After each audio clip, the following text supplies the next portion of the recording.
Okay. Welcome back to Mushoku Tensei, Jobless Reincarnation, anime review, episode number 31. We are reviewing technically the 10th episode of season 2, which is also the 34th episode of the series, known as These Feelings.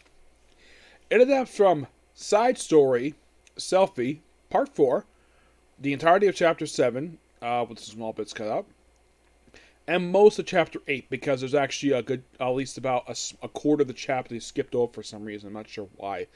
Because the end of the episode is a very weird note. We'll get to that. The opening bit of the episode is all focused on Fitz, aka Savantai, where basically she talks about how Rudy has not been hanging with very much because of Nashiv, who showed up in the last episode. The whole sequence, which is just a couple minutes, that's like 2 pages. Yeah, the whole sequence was added from 2 pages of the book. And then we get past the credits, these credits are gorgeous. Crunchyroll, for some reason, for some of the shows I watch, have the option to skip I skipped it because I've seen it, but it's a great opening sequence. Yep. So, and pretty much just going forward, we focus on Rudius. We see his routine. It would not show where she basically just making magic circles. He tries to summon something. He summons a feather. Like, is this a success? No, it's failure. And of course, tries to summon something. Of course, he gives some research. And of course, then of course he goes back to his room. Actually, then he goes to class, talks to Cliff, and then of course he has lunch. He's there with Zenobia, Julie. Oh, by the way, in the morning he's actually doing training with, of course, the Demon King. And, of course, basically, he sees him again for lunch. Yep, lunch. Then pretty much basically, so he's there with them, and, of course, are drinking. Julie starts drinking some beer, too, despite the fact she's quite young. Even though she's a dwarf, she's very young. She's, 6 years old. She started drinking, alcohol. And he says, "No, but you got class soon." So after this, basically, then it comes to Nacha stuff. Then, I think, then, of course, goes back to his room later, where he gets a letter from Solvent. Haven't seen him in a few episodes. He returns here, and he's here just to hang out, reminisce. He's there with Cliff and Eloise. Oh, you got somebody.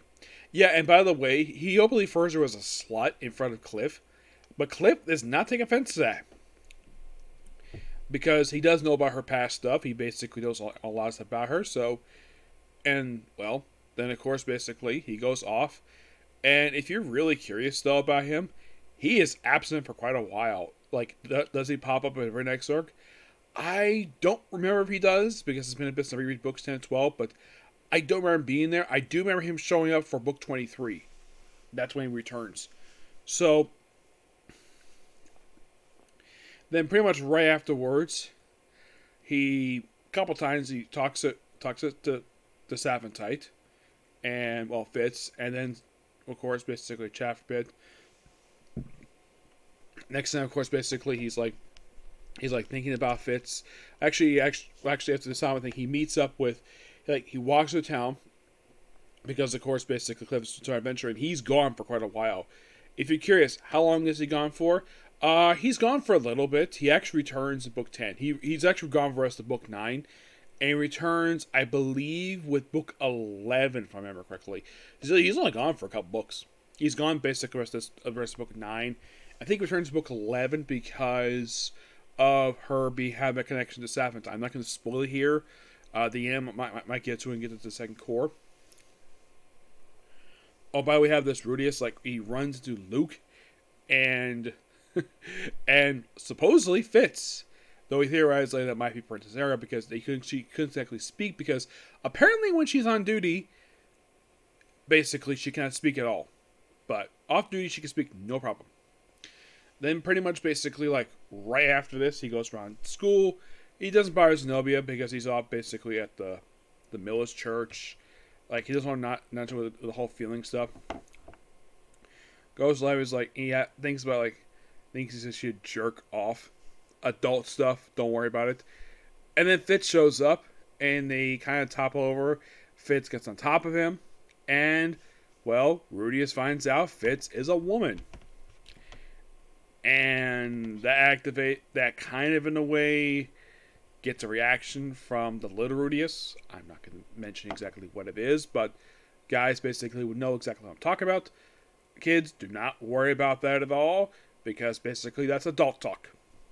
So basically, he gets a reaction, and of course he thanks the man god for this, and like, oh yeah, it's picturing like a man, this is a woman, and that's the episode.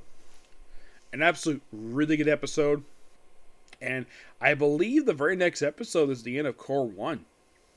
Yes, I believe so. So that frees up Monday for me. Yes, it does. I think I know that next month we do get one anime I'm looking forward to watching that's coming next month. And that's Rise for Hero. That will come at some point next month. I don't have a release date for that one yet, so that'll come. Great episode. I just thought it was kind of weird that they basically at that point, that's at the end of the episode, with basically Bruce on the floor of the library, and that's like basically like quarter way toward the end of the chapter. Excuse me. I'm not sure why they stopped there for, but next episode is called To You. That's the next episode, and I'm thinking presumably they might cap off basically book 9 here. Yes, otherwise though we might get one more episode of this. If I were the anime, like the studio makes this, Egg Studio, I would give this one more episode before basically taking a break. Give an even number. Like, have 24 episodes. Nothing wrong with having 24 episodes. Why have it 23? Why not have 24? So you can basically have these episodes more breathing room. Because at this point, they already adapted like almost 3 books already in just this is only episode 10 of the season. Yeah, 3 books in 10 episodes. Like, so far anyways. I think like book 7, they pretty much adapted the whole thing in that one. The only thing they cut out majorly out of that one is the Sarah stuff. I think in the case of book 9, I think my major problem with them so far with the adaptation of book 9 is the first episode they have for this particular arc, which is 2 episodes prior to this one, which I believe that was episode number 8, I believe it was, where it's supposedly adapted 4 full chapters, but the character of Zenobia was pretty much excised from the whole episode for timing reasons, presumably, but I'm not really sure. Okay, so that's going to be pretty much it for particular review. Next up is a Comic Corner, and I probably have time to do maybe one more One Piece review tonight. And I'm thinking possibly tomorrow, I'll probably be able to cap off that was a part-timer, and probably on Wednesday I'll probably do some more of One Piece. Okay, next video. Bye.